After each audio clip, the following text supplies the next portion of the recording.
Malaki na yung mga anak ko. Sabrina wants to study abroad, Santinos and Brent.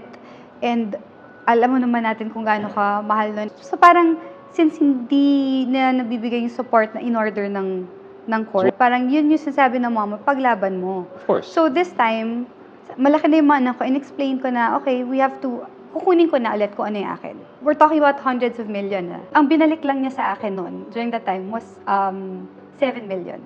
We were still together. Okay. Kasi nga, kukunin pa niya sa kung sino yung mga pinagtaguan niya nung perang yon. Okay. Kasi ayoko siya matulad sa parang na, you know, yung tatay ng mga anak ko, magnanakaw. Yeah. Ayokong, kaya hindi ko nilaban yung pera noon. But now na lumalaki yung mga anak ko, tas kukunin mo yung bahay namin, yun na yung sinabi ng lahat ng tao. Okay, mag-vowsy na tayo. Kukunin ko na kung ano yung dapat sa akin. Maglabasan na tayo, sige na.